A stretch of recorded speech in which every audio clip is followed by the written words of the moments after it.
3그리고 4주의 일진사주 명리학 제1512강 시작하겠습니다. 오늘은 양력으로 2022년 12월 27일이고요. 음력으로는 2022년 12월 5일입니다. 오늘 명식은 이민년 임자월 갑인일이 되겠고요. 일진은 갑인이 되겠습니다. 자, 오늘 살펴볼 사주 명식은 일간은 갑목일간이 되겠고요. 갑목일간이 태어난 월령 자월이 되겠습니다. 자월에 갑목이 태어나게 되면 사주를 어떻게 배합하는 것인지 알아보도록 하겠습니다. 제일 먼저 사주를 볼 때는 일간을 제일 먼저 보시는 거고요. 다음으로 그 일간이 어느 월령에 태어났느냐를 놓고 사주를 분석해 보게 되는데, 오늘 일간은 갑이라고 하는 천간이 될 것이고요.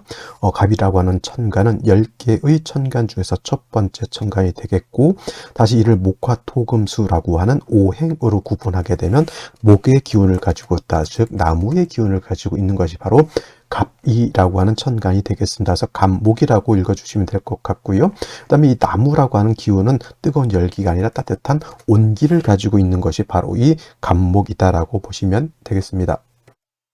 또 마찬가지로 갑목이라고 하는 것은 다시 음과 양으로 구분하게 되면 갑이라고는 갑목이라고 하는 것은 양목으로 이렇게 구분해 볼 수가 있는데, 양이라고 하는 나무가 있다라고 하는 뜻은 음이 있다라고 하는 전제를 깔고 얘기를 하는 것이니, 내일 공부하게 될 을목이라고 하는 것도 있습니다. 두 번째 천간으로서 을이라고 하는 천간 또한 갑목과 마찬가지로 오행으로는 나무가 되는 것이고요. 그다음에 따뜻한 온기를 가지고 있는 것 또한 을목은 갑목과 같지만은 내일 공부하게 될 을목이라고 하는 것은 음의 기운을 가지고 있는 목이 됩니다. 그래서 갑목은 양목이요, 을목은 음목이 되는데, 두 가지 차이가 있는 것은 음양의 차이가 있다. 음양으로서의 차이.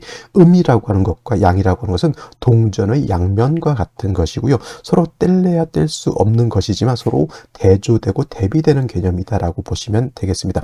예를 들어서 양이라고 하는 것이 밝음이다라고 했을 때는 음이라고 하는 것은 어두움이 될 것이고요. 양이 크다라고 봤을 때 음은 작은 것이 되는 것이고, 양이 깊다라고 봤을 때는 음은 얕은 것이 되겠죠. 그래서 나무라고 하는 것의 관점에서 갑목이라고 하는 양목과 을목이라고 하는 음목은 음양의 차이는, 예를 들어서 양목이 큰 나무라고 하면 음목은 작은 나무가 될 것이고요.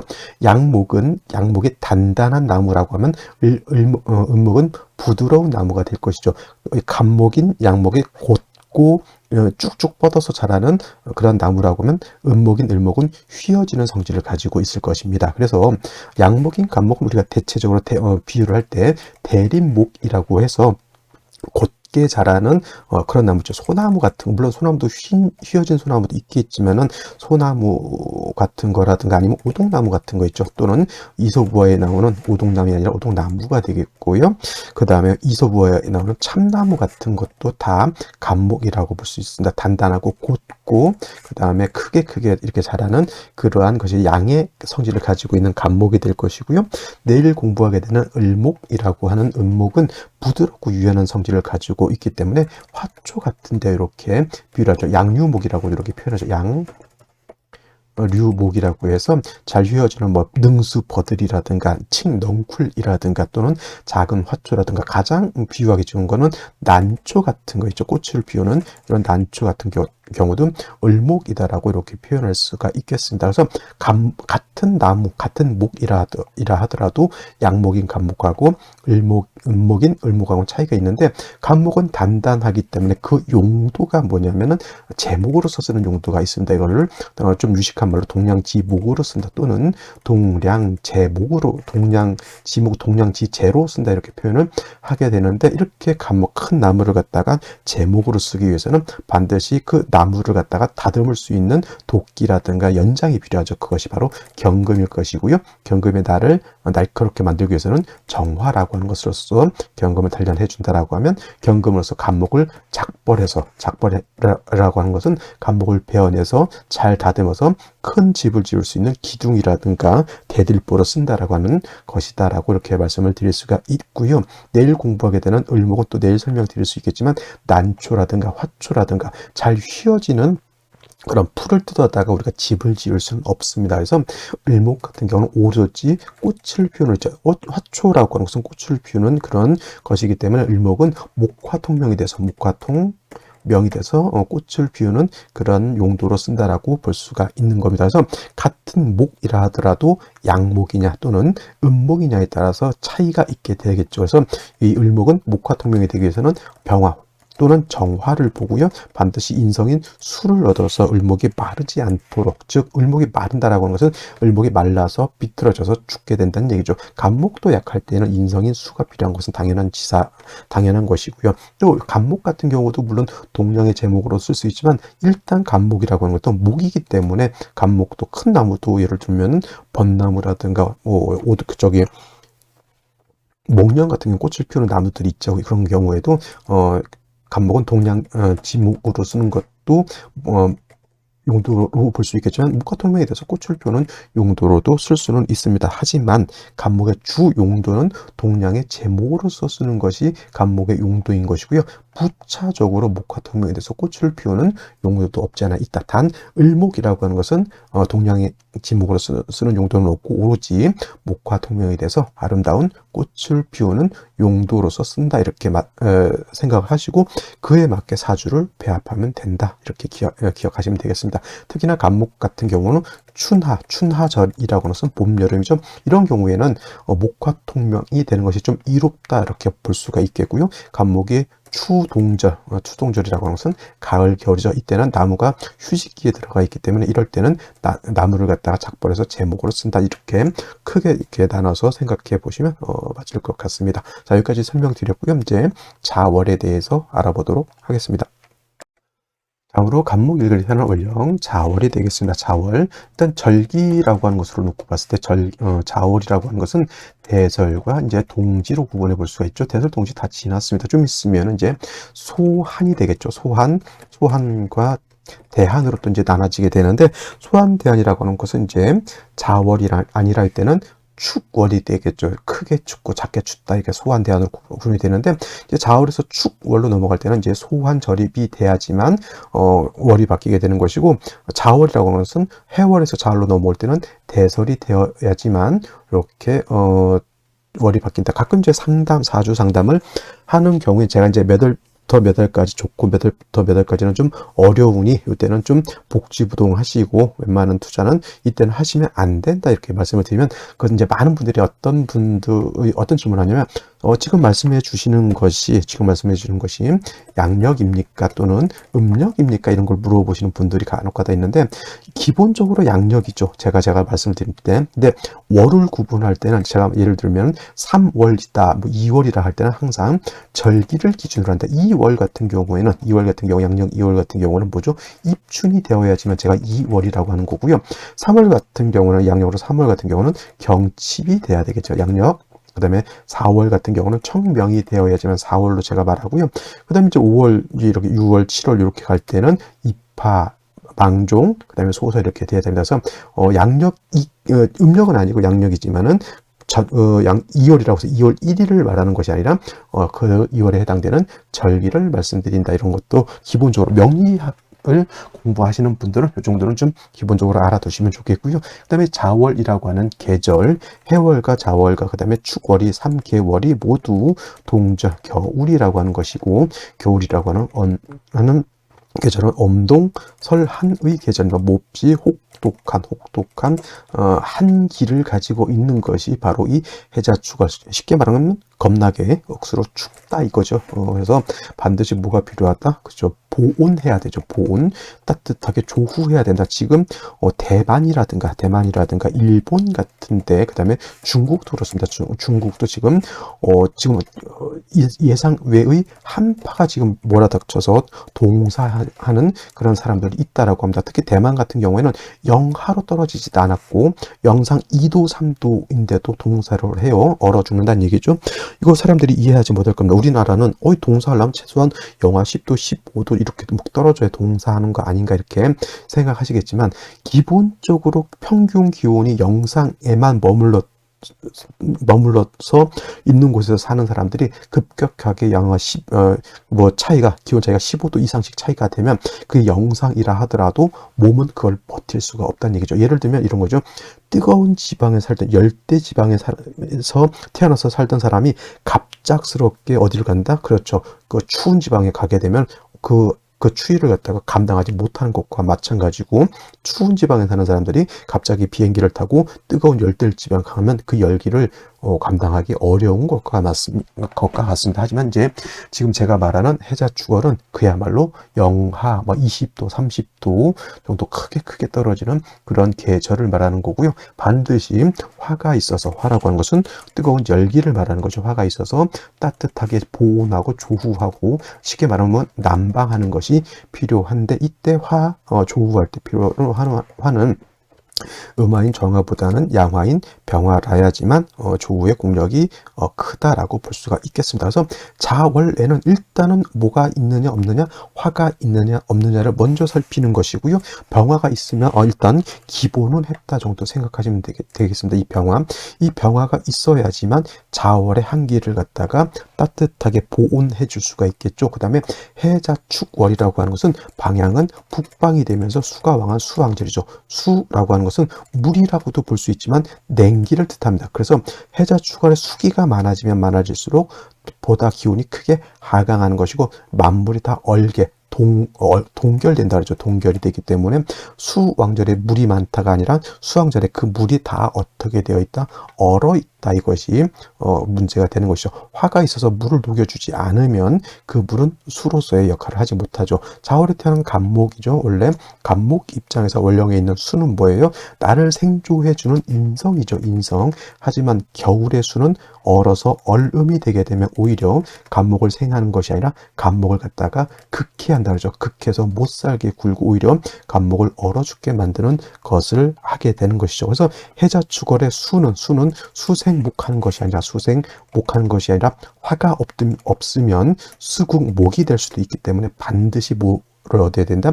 화가 있어 주어야지만 물을 녹여서 그 물이 목을 생할 수 있다. 이걸 갖다가 좀 유식한 말로 반생지공이라고 표현을 하죠. 원래 본시 목 입장에서 화라고 하는 것은 나의 기운을 뺏어가는, 나의 기운을 설계해가는 것이지만은, 겨울만큼은 나의 기운을 설계해가는 것도 조금 안 좋게 볼 수는 있겠지만, 더 큰 이로운 뭐예요? 물을 녹여서 그 물이 나를 생조해 줄 수 있게 만들어 준다라고 하는 것이 포인트가 되는 것이죠. 그래서 자월의 화는 뭐다? 다다익설이다. 다다익설이라는 뜻은 뭐예요? 많으면 많을수록 좋다. 딸랑 병화 하나만 천간에 있다. 이거는 충분한 해동이 되지 않는다라고 볼 수가 있겠고, 어떤 분들 이제 강의하는 거 들어보면은 병화 한 점밖에 없는데 충분한 해동이 됐다 이렇게 하시는 분들이 있는데, 해자축월의 화는 천간 지지로 3점 정도 이렇게 있는 것이 가장 이상적인 조후의 개수 정도 생각하면 되겠어요. 지지로 2개, 천간으로 하나, 또는 천간으로 2개, 지지로 하나, 이 정도 생각하셔야지만 해자축월에 충분한 난방이 될 수 있다, 이렇게 말씀드릴 수가 있겠습니다. 그래서 자월의 간목은 반드시 일단 병화는 얻어야 되는 것이고요. 다음으로 간목이 용도가 있기 위해서는 이제 경금을 얻어서 간목을 작벌해서 동량의 제목으로 쓴다라고 말씀을 드렸죠. 경금을 쓸 때는 반드시 정화를 대동해서 같이 써야 되죠. 단 자월에는 수가 왕한 것이지 간목이 왕한 것이 아니기 때문에, 간목이 지지로 인이라든가 인목이라든가 지지로 묘목 등의 뿌리를 둔다라고 하면 자월의 간목이 튼튼한 아주 큰 제목이 될 수 있는 반면에, 지지로 간목의 뿌리가 약하다 하면 작은 제목이 될 수 있죠. 제목도 큰 기둥으로 쓸 수 있는 제목이 있는가 하면 작은 석가래라든가 작은 버팀목으로 쓰는 제목이 있죠. 이왕이면 큰 제목, 동량의 아주 큰 제목이 되는 게 좋겠죠. 그래서 자월의 간목이 경금을 쓸 때는 일간 간목이 왕하면 왕할수록 큰 제목인 것이고, 약하면 약할수록 작은 제목이 되는데, 자월의 경금이 없을 수도 있습니다. 이런 경우에는 간목을 작벌할 수 있는 연장이 없는 것과 같다. 이런 경우에는 그냥 화로서 간목을 갖다가 성장시키는, 그냥 목의 기운을 발산시키는 용도로 쓸 수가 있겠고, 대운이라든가 세운에서 경금이 왔을 때 그때는 간목을 작벌해서 제목으로 쓸 수 있다. 이때는 경금을 대운이라든가 세운 정도에서 만나면 간목으로서의 용도 쓰임이 생길 수 있다 정도 기억해 두시면 되겠습니다. 그러면 오늘의 명식을 다시 한번 살펴보도록 하겠습니다. 오늘 명식, 간목일간이 자월에 태어난 사주 명식이 되겠고요. 일단 일간의 특성, 원령의 특성을 알았으면 격국이라고 하는 것 살펴볼 필요가 있겠습니다. 자, 격국이라고 하는 것은 일간과 원령과의 관계를 살펴 사주 8글자가 어떻게 구성되어 있느냐, 어떻게 짜여져 있느냐를 놓고 보는 것인데, 오늘 일간, 간목이라고 하는 것은 어떤 목? 양목이라고 말씀을 드렸고요. 월지에 있는 자수라고 하는 것은 체는 양이지만, 몸체는 양이지만 쓰는 것은 음으로 쓴다. 쉽게 말하면 몸체는 남자 같지만은 성향이 여성스럽다, 이렇게 생각하시면 될 것 같아요. 그래서 자수라고 하는 것은 본체는 양이지만 음수로 우리가 명리학에서는 보게 되죠. 양 대 음이 되는 것이고, 수라고 하는 것은 뭐죠? 목을 생하는 관계, 나를 생하는 관계, 즉 일간이 나죠. 일간이 나고 월지 있는 자수는 나를 생하는 거죠. 그래서 이거를 생아자라고 이렇게 표현을 하는데, 생아자는 육친으로 보게 되면 인성이라고 합니다. 인성은 다시 두 가지로 구분해 볼 수가 있는데, 정인이라고 하는 것과 정인과 편인으로 이렇게 구분해 볼 수가 있겠죠. 자, 정인이라고 하는 것은 일간과 인성과의 관계가 양대음 또는 음대양이 되면 이거는 정인이라고 하는 것이고, 편인이라고 하는 것은 일간과 인성과의 관계가 양대양 또는 음대음으로서 음양의 조화가 맞지 않으면 편인이라고 하는 것인데, 어떤 분들은 이제 정인은 좋은 것이고 편인은 나쁜 것이다, 이렇게 생각하시는 분들도 있지만, 정인이 됐든 편인이 됐든 나에게 용도가 있느냐 없느냐, 실질적인 쓰임이 나한테 이롭게 쓰이느냐 아니면 해롭게 쓰이느냐에 따라서 구분해야 되는 것이지, 그냥 간판만 놓고 정인이 좋은 것이고 편인은 나쁜 것이다, 이렇게 생각하면 된다, 안 된다, 안 된다라고 생각하셔야 되는 겁니다. 오늘 양목이 음수를 받기 때문에 음대양의 조화가 맞으니 오늘은 정인이 되겠죠. 정인, 격이 되는 것이고, 단 중요한 것은 자월이라고 하는 계절은 제가 뭐라고 했어요? 수왕절이라고 했죠. 수왕절이죠. 그래서 수가 자월이면 제왕지가 됩니다. 가장 수기, 음기가 가장 왕할 때고, 간목이 자월에 태어나게 되면 이거는 목욕지에 태어나게, 목욕지. 그래서 대체적으로 이제 자가 간목 입장에서 이제 목욕지, 쉽게 말하면 도화가 돼서 뭐 안 좋다 이렇게 보시는 분들도 있는데, 도화라고 해서 무조건 나쁘게 보지 마시고요. 인성이 도화가 되면 글을 잘 쓴다, 문장이 뛰어나다라고 했고요. 관성이 도화가 되면 보다 큰 명예를 얻는다, 이렇게 보기도 합니다. 그래서 여러분들 도화라고 해서 어떤 분들 자꾸 저한테 기후일주 이렇게 한만 얘기하면 기후일주가 나치의 도화냐 이렇게 물어보시는 분들이 있습니다. 양포태를 쓰는 경우에는 나치의 도화가 아니고요.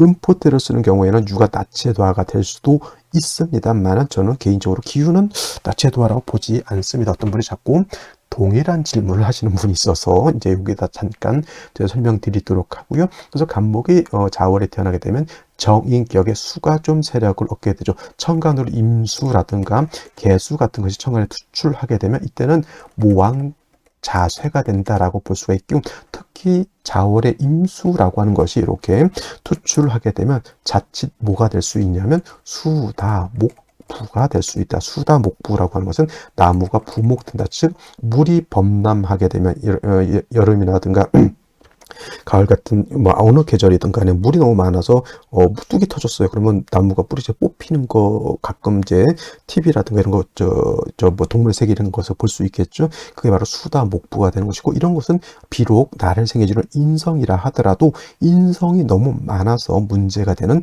경우가 됩니다. 그래서 자월의 임수 개수가 천간에 투출하게 되면 반드시 무토로서 수를 갖다가 토극수해서 수를 갖다가 절제시켜주는 것이 필요하고요. 또 한 가지 이런 것이 있어요. 수탕기호라고 하는 말이 있는데, 수탕이라고 하는 것은 우리가 뭐 설렁탕 할 때 탕인데, 수탕이라고 해서 물이 많은 타라고 하는 뜻이죠. 물이 많으면 호랑이를 타라. 호랑이라고 하는 뜻은 지지로 뭐에 호랑이 띠는 인목을 말합니다. 그래서 어느 원령이든 간에 물이 너무 많아서 간목이 물에 뜰 때, 을목이 물에 뜰 때는 지지로 인을 보게 되면 간목이 인에 뿔을 둬서 부목에까지는 이르지 않는다, 이렇게 보는 것입니다. 그래서 오늘 같은 경우에는 연간에도 임수가 있고요. 월간에도 이렇게 임수가 있죠. 자월에 수가 많다라고 하는 뜻은 물이 많다라고도 볼 수 있지만 기온이 하강한다. 하강해서 더욱더 추워진다. 이렇게 볼 수도 있겠고, 이렇게 보게 되면 이건 수다 목부, 간목이 물에 뜰 수도 있을 그런 환경인데, 다행스럽게 연지의 인을 받죠. 이렇게 읽고 또 숱한 기후가 되는 것이고요. 또 한 가지 일지에서도 인을 받기 때문에 이거는 뭐 부목에까지는 이르지 않지만은, 자, 일간이 왕한데 수가 필요 없다 이런 개념보다는 자월에, 간목은 수가 한 점 정도는 어느 계절이 있어야 되는데 자월에 임수까지 두 개가 투출되어 있기 때문에 수가 너무 많고요. 한기가 가중돼서 차가워지기 때문에 나무가 얼어 죽을 수 있다. 물론 인중에 있는 병화 하나, 일지 있는 인중의 병화 하나가 있어서 화를 가지고는 있습니다만은, 지지에 암장된 인중병화만 가지고는 조후함이 어떡하다? 부족하다. 반드시 천간으로 병화, 정화가 투출되거나 지지로 사오화를 보는 것이 필요한 사주국세가 되는 것이고, 예를 들어서 병화가 투출되어 있다. 운은 금수운으로 가는 것이 좋을 것이고요. 그 다음에 만약에 생시에서 금수를 봤다 그러면 운은 목화운으로 가는 것이 기본적인 사주 배합이 될 것이다. 이거는 오늘 명식을 놓고 말하는 것이 일반적으로 그렇게 보진 않는다는 얘기죠. 오늘 인목 두 개를 얻었기 때문에 화를 보게 되면 화가 세력을 크게 얻기 때문에 그렇게 말씀을 드린 건데, 요거는 제가 생시를 보면서 설명드리도록 하겠습니다. 그러면 생시를 보면서 설명을 드리도록 하겠습니다. 제일 먼저 갑자시가 되면 어떻게 될까요? 갑자시가 되면 자월에 임수 두 개 투출되어 있는데, 다시 수를 보게 되면은 아무리 목이 많다 하더라도 이거는 목으로서 조울할 수가 없죠. 화가 좀 필요한 사주국세가 된다. 인중병화 두 개가 있긴 했지만은 어떻다? 화는 이 정도면 부족한 거죠. 그래서 이런 경우에는 운은 화를 봐야 되는 것이니 동남 목화향으로 운이 가야 된다. 즉 인묘진 사오미 방향으로 가야 된다. 여러분, 대운이라고 하는 것은 계절의 변화이기 때문에 대운은 천간을 위주로 보는 것이 아니라 지지를 위주로 본다 정도까지는 알고 계셔야 할 것 같고요. 반대로 예를 들면은 병인시가 된다라고 하면 병화가 천간에 투출하죠. 인목이 세 개, 즉 이 간목도 세력을 크게 없지만 병화도 세 개의 뿔을 튼튼하게 뒀기 때문에 이거는 화가 어느 정도 세력을 갖추었다. 이런 경우에는 병화가 이렇게 세력을 갖추면 운은 어디로 가야 되냐? 목화운보다는 이때는 금수운으로 가는 것이 좋을 것이다. 만약에 여자가 병인시 되었을 때는 여자는 나쁘지 않을 것입니다. 단 경술시가 조금은 안 좋을 수는 있겠지만은 뭐 금순으로 가기 때문에 이런 건 나쁘지 않죠. 남자로 태어났을 때는 너무 양기가 강하고 음기가 약해지는 그런 국세가 될 수 있을 것이다. 자, 정묘시가 좀 애매한 것이 뭐냐면 병화가 투출되어 있으면 조우가 충분하다라고 볼 수가 있겠는데, 정묘시 같으면은 병화가 아니기 때문에 조우가 이렇게 충분하다라고 볼 수는 없지만은, 그래도 이건 목이 너무 왕하기 때문에 이거는 간목을 갖다 좀 절제하는 방향으로 가는 것이 제가 봤을 땐 좋을 것이다라고 봐서, 이것도 마찬가지로 병인 정묘시는 어디로 간다? 운은 금수운으로 가는 것이 바람직하다라고 볼 수가 있겠죠. 기사시도 마찬가지로 금수운으로 가죠. 자, 천간에 투출되진 않았지만 사화를 얻었고요. 경호시 같은 경우에는 요거는, 자, 말씀드렸지만 경금이 자월에 태어났지만 인목 두 개를 얻었으면 간목이 세력이 있다. 이런 경우에는 경금으로서 간목을 작벌하고 오중정화로서 경금을 단련시킨다. 이렇게 볼 수 있다라고 하면 수가 많은 것이 문제가 되죠. 왜냐하면 경금을 용신으로서 간목을 작벌해야 되는데 이 수라고 하는 것은 화를 억압하고 금의 기운을 뺏어가는 역할을 하게 되죠. 이런 경우에는 토가 있어서 토운을 봐서 수를 갖다가 제거시켜주는 것도 나쁘지 않을 것이다 라고 볼 수 있겠고, 운은 제가 봤을 때는 목화운보다는 금수운이 좀 더 좋지 않을까 이렇게 생각하고요. 절대 만나지 말아야 할 생시 중에 하나, 바로 임신시가 되겠습니다. 이거는 임수 3개가 투출하는 것도 물론 매우 좋지 못한 상황이지만, 이렇게 인신충이 되게 되면 이 또한 매우 불합리한 그런 국세가 될 것 같고요. 계유시가 되게 되면은 추운 자월에 임계수 투출하고 유궁까지 봤기 때문에 물론 좋지 못한, 원국 자체는 좋지 못하지만은 만약에 운이 목화운으로 간다라고 하면 계유시 정도도 나쁘지 않죠. 그러니까 예를 들면 계유시가 됐다, 만약에 태어났다, 여자로 태어나면 안 되는 거고요. 만약에 계유시가 됐다라고 하면 이거는 이제 아들이면 그래도 좀 봐줄만 하다, 이 정도 보시면 되겠습니다. 그래서 계유시가 되면 갑인시, 정묘시, 기사시, 이 정도, 경호시가 되면 금수운이지만은 계유시는 목화운이다, 이렇게 생각해 볼 수가 있겠습니다. 그래서 생시에 따라서 울로의 향배가 조금씩 차이가 있게 되는 겁니다. 자, 오늘은 여기까지 설명드리도록 하고요. 내일 또 찾아뵙도록 하겠습니다. 감사합니다.